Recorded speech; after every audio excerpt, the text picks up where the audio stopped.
Yo, what's good, YouTube? Welcome back to Tay TV. In my video, I'm going to be reacting to something different. Today, I'm going to be reacting to Bruce Lee interview when he did it on the Pierre Berton show in 1971. Now, as you guys know, like Bruce Lee was a good martial artist, and basically Bruce Lee, he was different, so he stayed consistent with his martial arts and he got real far. So let's see what this interview is going to be about. Like I said, Bruce Lee, he was just different. Who taught karate, judo, and Chinese boxing to James Garner, Steve McQueen, Lee Marvin, and James Coburn. The newest Mandarin superstar, known in the West for his appearances in Batman, The Green Hornet, Ironside, and Longstreet. His name is Bruce Lee, and he doesn't even speak Mandarin. And here's Pierre. Well, how can you play in Mandarin movies if you don't even speak Mandarin? How do you do that? Well, first of all, I speak only Cantonese. Yeah. So, I mean, there is quite a difference as far as pronunciation and things like that go. So somebody else's voice is used, right? Definitely, definitely. You just make the words. Doesn't that sound strange when you go to the movies, especially in Hong Kong, in your own town, and you see yourself with somebody else's voice? Well, not really, you see, because most of the Mandarin picture done here are dubbed anyway. They're dubbed anyway? Anyway, I mean, disregard. I mean, they shoot without sound.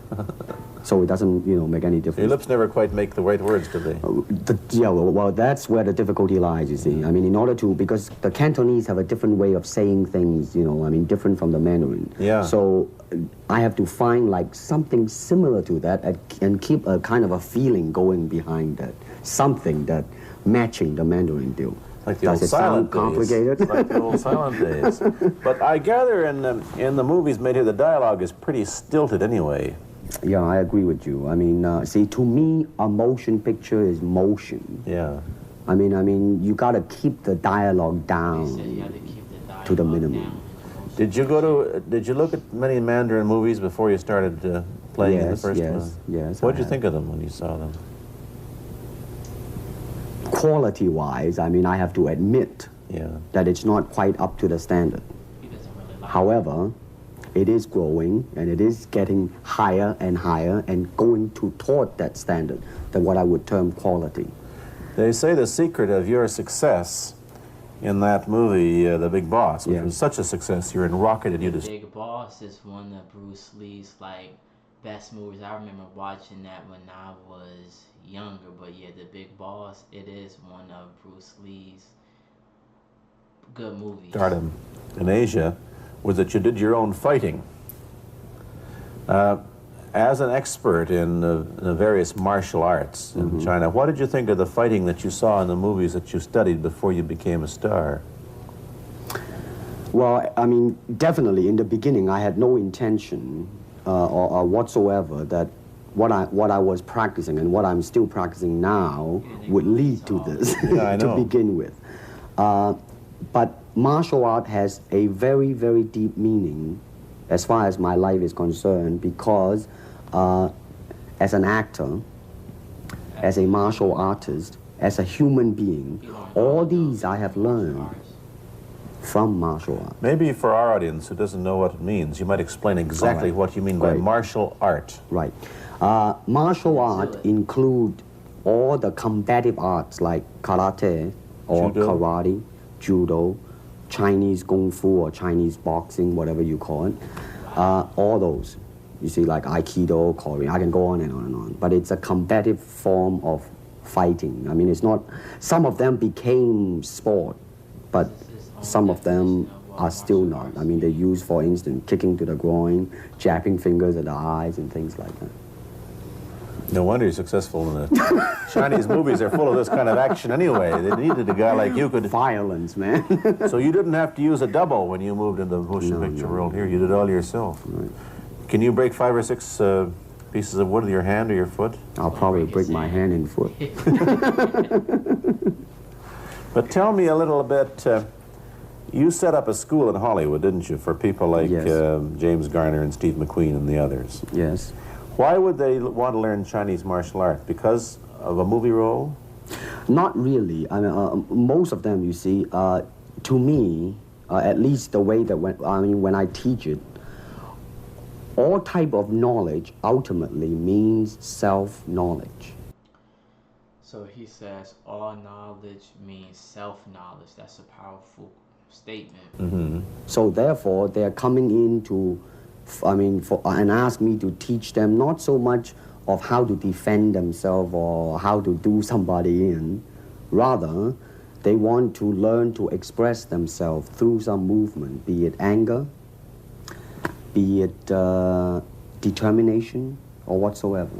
So in other words, what I'm saying, therefore, is that he is paying This is me really good stuff, y'all. to show him, in combative form, the art of expressing the human body. Which is acting, in a Bruce sense, Lee, isn't it? Bruce Lee is confident Well, and he's Or it would be sure useful tool for an actor to in have. himself. I mean, it might sound too philosophical, but it's unacting acting or acting unacting, if you... You've lost me. I have, right? So what I'm saying, actually, you see, I mean, it's a combination of both. I mean, here it is the natural instinct, and here is control. You are to combine the two in harmony. Not, if you have one to the extreme, you will be very unscientific. If you have another to the extreme, you become all of a sudden a mechanical man, no longer a human being. So it is a successful combination of both. So therefore, it is not only, so therefore it's not pure naturalness or unnaturalness. The ideal is unnatural naturalness or natural unnaturalness. Yin yang, eh? Right, man, that's it. One of your students, James Coburn, played in a movie called Iron Man Flint, in which he used karate. Is that what he learned from you? He learned it after. Oh, after, he went oh, yeah. after he played in Iron Man Right, Flint. right. You see, actually, I do not teach, karate because I do not believe in styles anymore. I mean, I do not believe that there is such thing as like Chinese way of fighting or the Japanese way of fighting or whatever way of fighting, because unless human beings have 3 arms and 4 legs, we will have a different form of fighting. But basically, we have only 2 hands and 2 feet. That's right. So styles tends to not only separate man, because they have their own doctrines, and then the doctrine became the gospel truth, that you cannot change, But if you do not have styles, if you just say, well, here I am, as a human being, how can I express myself? Totally and completely. Now, that way, you won't create a style, because style is a crystallization, that way, it's a process of continuing growth. You talk about Chinese boxing. How does it differ from, say, our kind of boxing? Well, first we use the feet, That's and a then start. we use the elbow, and You use the thumb too? you name it, man. We You use it all. You have to, you see, because that is the expression of the human body. Everything. Not just the hand. And when you're talking about combat, well, if it is a sport, now you're talking about something else. You have regulations, you have rules. But when you're talking about fighting as it is, rules.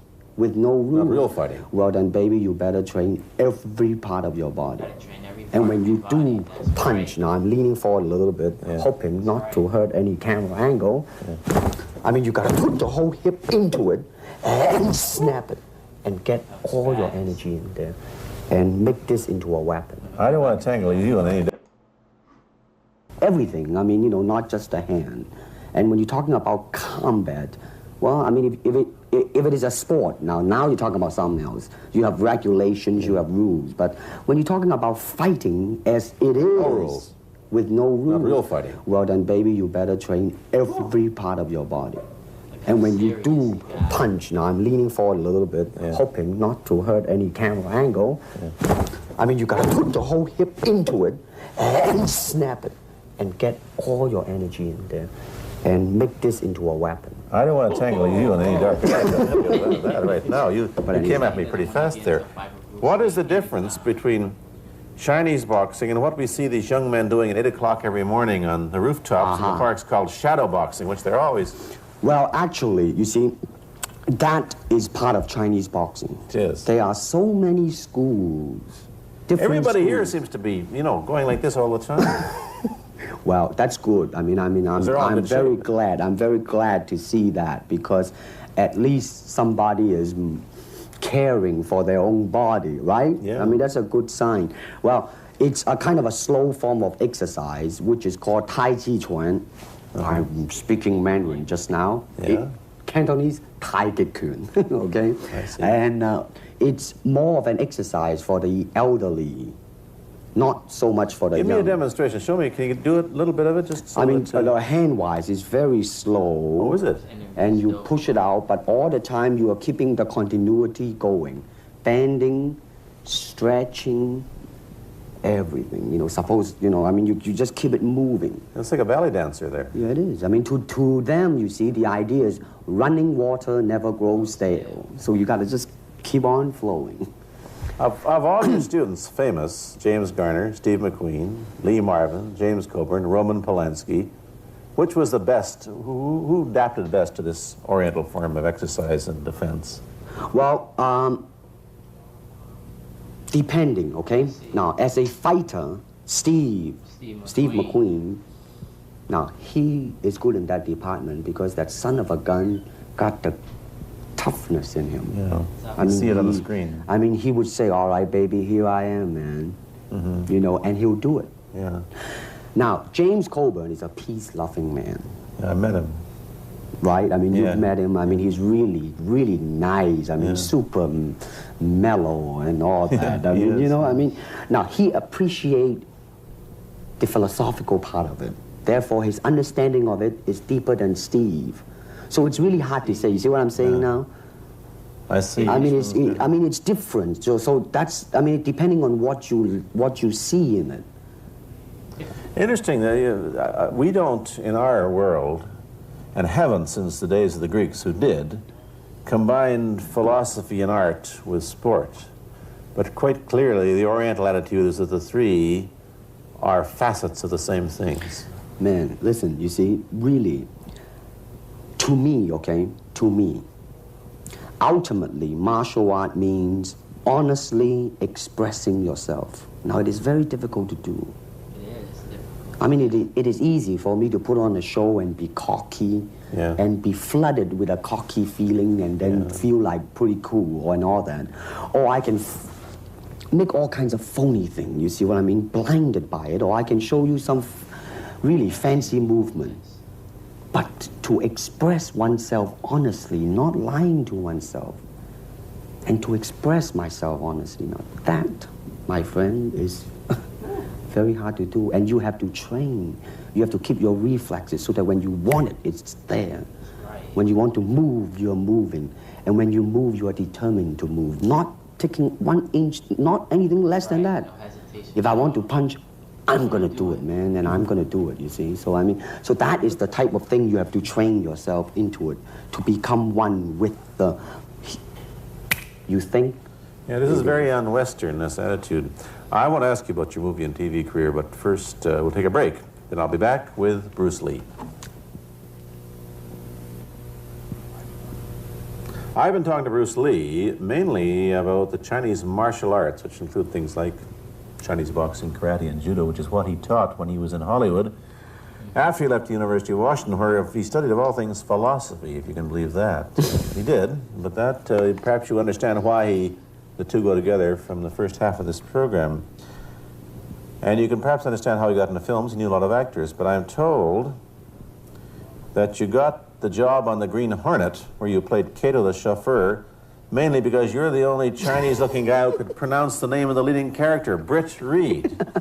I meant that as a joke, of course.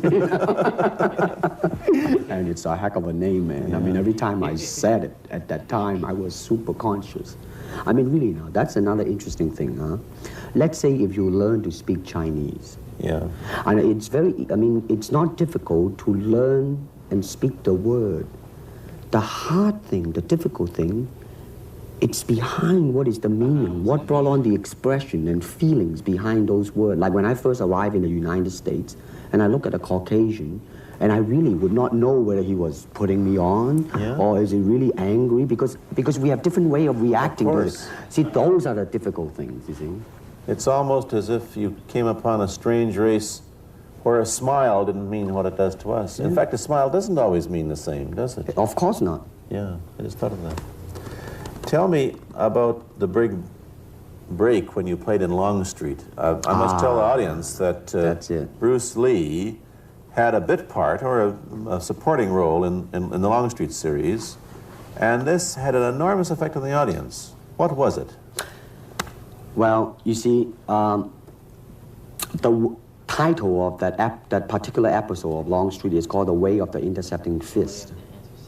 Now, I think the successful ingredient in it was because I was being Bruce Lee. Yourself. Myself, right. And did that part, just express myself, like I say, honestly express myself at that time. And because of that, I brought, favorable mentioning in like New York Times, which says like the Chinaman, who incidentally came off quite convincingly enough to earn himself a television series, and so on and so on and so forth. Can you remember the lines by Sterling Siliphant, the key lines? He's one of my students, you know that? Was he too? Yes. Too bad. Everybody is your student. But you read, there were some lines that expressed your philosophy. I don't know if you remember them or not. Oh, I remember that. I Let's said, hear. this is what it is, okay? You're talking to Longstreet, played by James Francesca. I said, empty your mind. Be formless, shapeless, like water. Now you put water into a cup, it becomes the cup. You put water into a bottle, it becomes the bottle. You put it in a teapot, it becomes the teapot. Now water can flow or it can crash. Be water, my friend. Like that, you see? Oh, I see. I get the idea. I get the power behind it. So now, two things have happened. First, there's a pretty good chance that you'll get a TV series in the States called The Warriors, in which you use what, the martial arts in a Western setting? That was the original idea. Now, Paramount, I did Longstreet for Paramount, and Paramount wants me to be in a television series. On the other hand, Warner Brother wants me to be in another one, but both of them, I think, they want me to be in a modernized type of a thing. And they think that Western idea is out. But you would You want to do the Western, eh? I want, because you see, I mean, how else can you justify all these punching and kicking and violence except in that period of the West? I mean, in nowadays, I mean, you don't go around on the street kicking people or punching people. Because if you do, that's it. I mean, I don't care how good you are, But this is true also of the Chinese dramas, which are mainly costume dramas. And they're all full of blood and gore over here. Oh, you mean here? Yeah. Well, unfortunately, you see, I hope that the picture I am in would either explain why the violence was done, whether right or wrong or whatnot. But unfortunately, pictures, most of them here, are done mainly just for the sake of violence. You know what I mean? Like, fighting for 30 minutes, get stabbed 50 times. But I'm fascinated. Let me give you your microphone back. I'm fascinated that you came back. I am a martial artist. You came back to Hong Kong on the verge of success in Hollywood and full of it. And suddenly, on the strength of one picture, you become a superstar. Everybody knows you. You have to change your phone number. You get mobbed in the streets. Now, what are you going to do? Are you going to be able to live in both worlds? Are you going to be a superstar here, or one in the States, or both? Well, let me say this. First of all, the word superstar really turned me off, and I'll tell you why. Because the word star, man, is an illusion. It's something what the public calls you. You should look upon oneself as an actor, man. I mean, you would be very pleased if somebody say, hey, man, you are a super actor.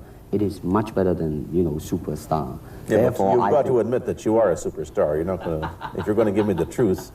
I'm honestly saying this, okay? Yes, I have been very successful. Yeah. Okay, but I mean, I think the word star is I mean, I do not look upon myself as a star. I really don't. I mean, believe me, man, Yeah. when I say it. I mean, I'm not saying it because What are you going to do? Let's get back to the question. Okay. Are you going to stay in Hong Kong and be famous? Or are you going to go to the United States and be famous? Or are you going to try and eat your cake and have it too? I am going to do both because, you see, I have already made up my mind that in the United States, I think something about the Oriental, the true Oriental should be shown. Hollywood sure as heck hasn't. You better believe it, man. I mean, it's always that pigtail and bouncing around, chop, you know, with the eyes slant and all that. And I think that's very, very out of Is it date. true that you were the first job you had was being cast as Charlie Chan's number one boy? Yeah, number one son, yeah. No, They never made the movie. No. They were gonna make it into like a new Chinese James Bond type of a thing. I see. Now that, you know, the old man Chan is dead, Charlie is dead, and his son I is see. carrying on. But they didn't do that. No. Batman came along, you see, because that's and then everything was started to be going into that, you know, that kind of Green-hearted. yeah. Which you were in. But I mean, by the way, I did a really terrible job in that, I have to say. really? You didn't like yourself in Green-hearted? I didn't see it. Let me ask you, however, about the problems that you face as a Chinese hero in an American series. Have people come up in the industry and said, well, we don't know how the audience are going to take a non-American?